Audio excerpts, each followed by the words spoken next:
This padding helps me when you work on the leg and you make a blow. See this air? You have to build support to that point. If you can get more support underneath the platform and get inward, you can keep those flakes a little bit longer.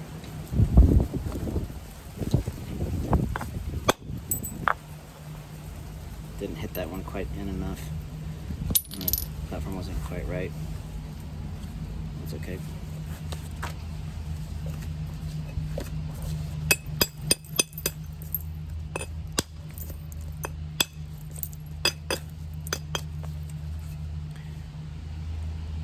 Straighten my edge and orient along areas of thickness on the other side.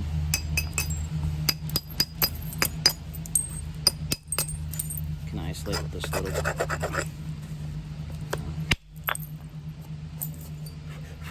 vibrate a little bit more and I crush like that.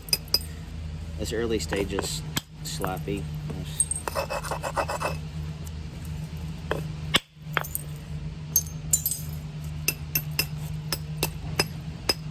Just making a big blade, not a super nice one, just gonna make something.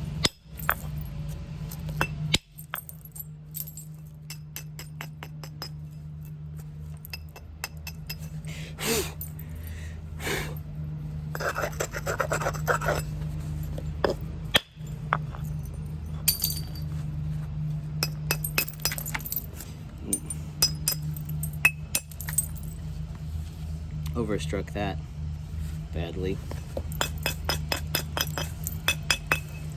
I do stuff like that sometimes. And I'll tighten up when I get further along.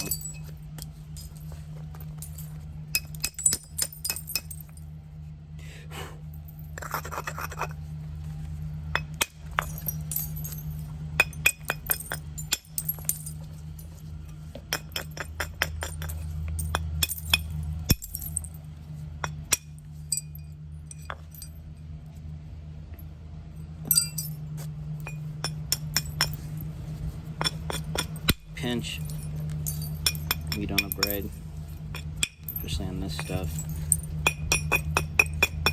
This is good practice for learning antler because it's so easy to flint nap. It's hard to chip clean and patterned when you get thin because the flakes want to get really wide. So I like a little bit more, tiny bit more body in these blades. Crush.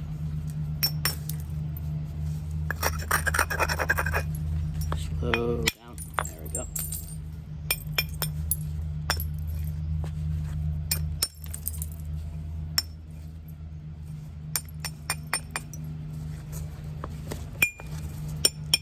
People like big stuff.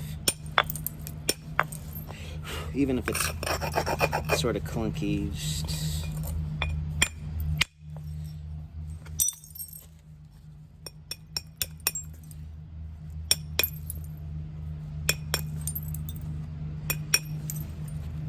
try to get just a tiny one to get that ugly hinge out of the bottom side.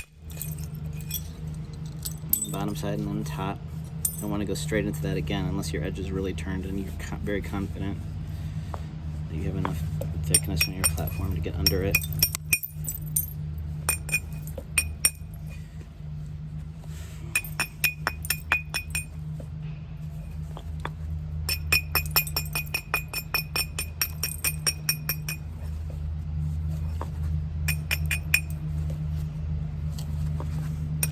If I would have been doing a whole lot of abrading, then I would have to fix a lot of stuff.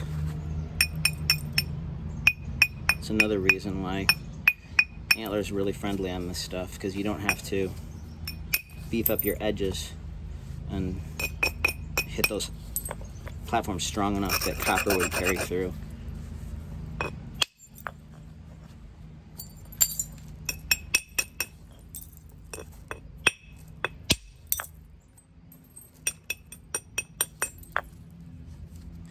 This end was curling up a little bit, so I might have to just take a little bit of length, just a tiny bit.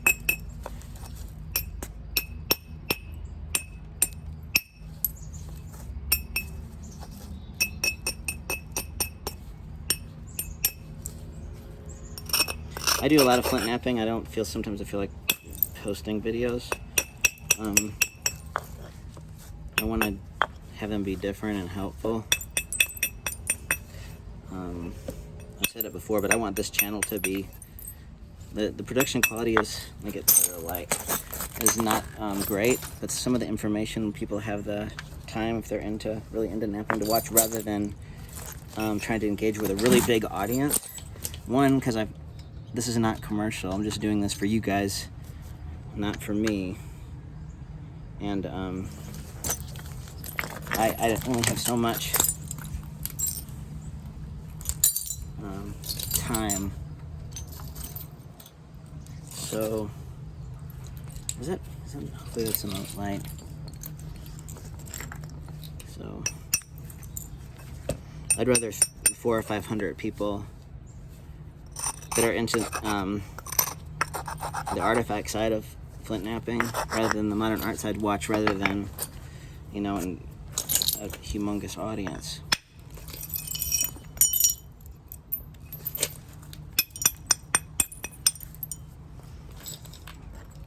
It's okay if you share my videos, but I'm not.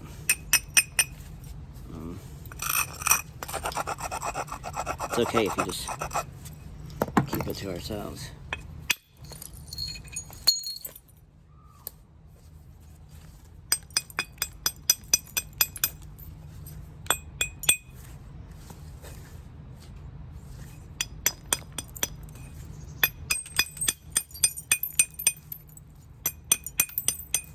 Smoothing. We're getting kind of thinner in the stretcher there, so just smoothing in a little bit.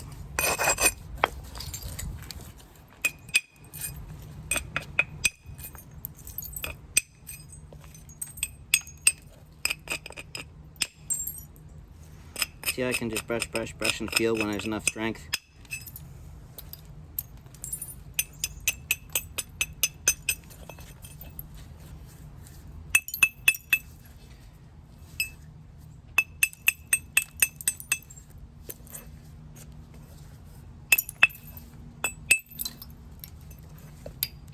The little platforms with the right abrasion and the right energy do a lot more on this stuff than those heavy edges like this, where you're like, oh man, that's a big platform, that's going to be deep. And I know that this one is going to be not great. Actually, I'm going to take this edge down, so in case it does something, I don't kick this back edge off.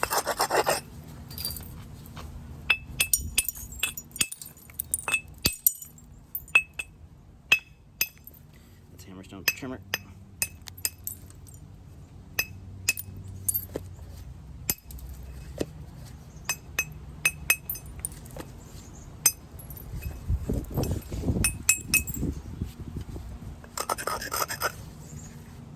So do I hit that one or this one? Let's do this one.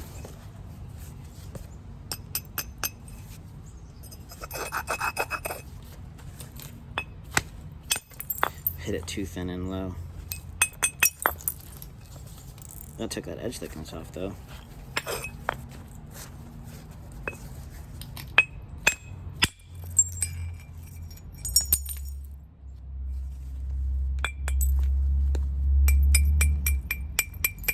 Knowing what might happen when you're sloppy knapping,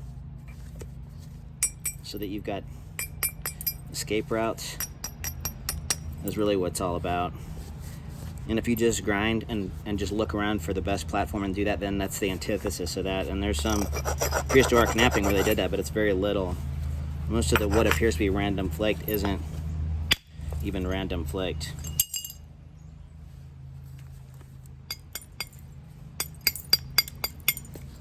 It's by popular opinion and stuff.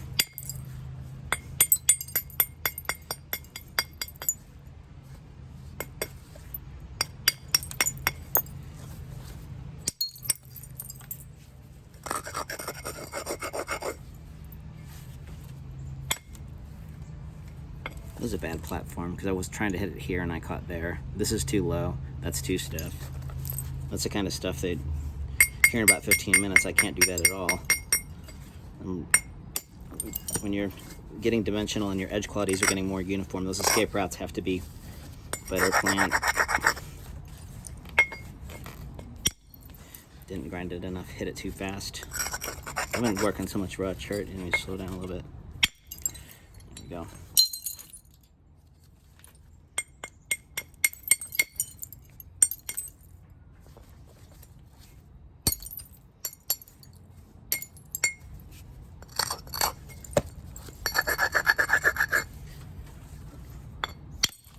Two down. I need to be in more. This is going to be crush and hinge and curl.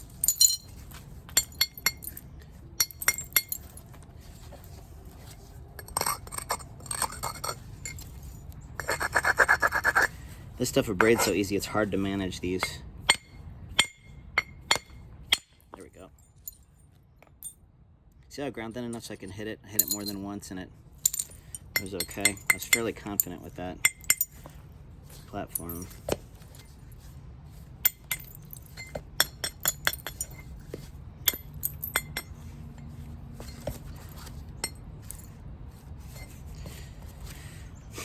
Well,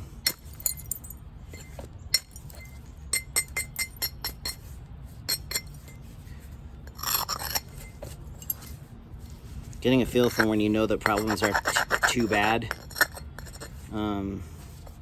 You kind of just leave things be. Like I got the bottom side of this earlier, and now I'm in an okay spot to just take my time and get a little one through there.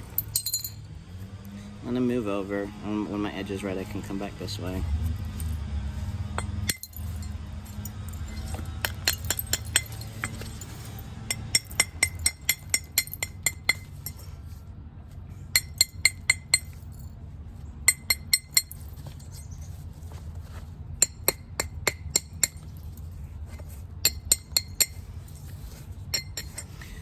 Small billet time pretty soon, and glove off time. This is the biggest glove as I can wear without breaking stuff and getting hand cramp.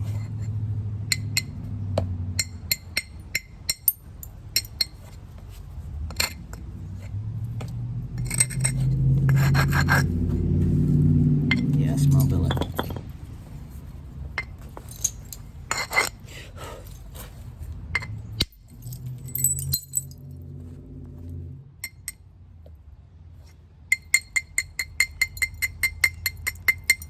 Moving those edges. This is where all the work is at.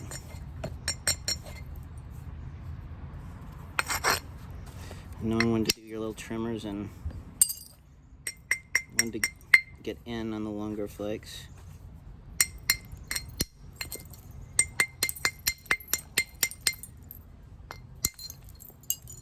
That one I knew. See, even those little trimmers, that's careless. I can't do that later. Unless no big deal, but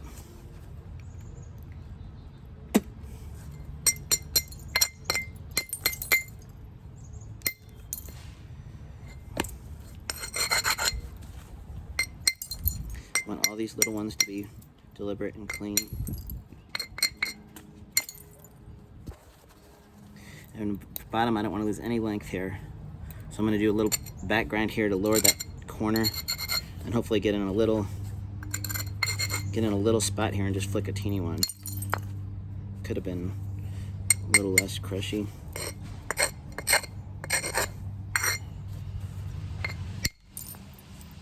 we go.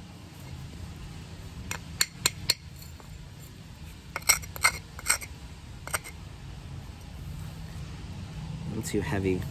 I think if I support it, it'll be okay.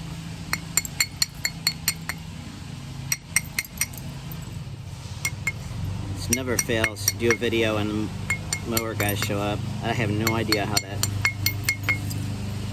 always works.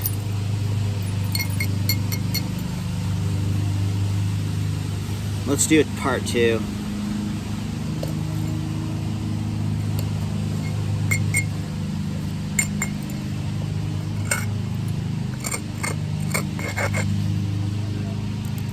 Right after this flake. Just a little move through there. Need to grind that a little bit more. Move that edge just a teeny bit.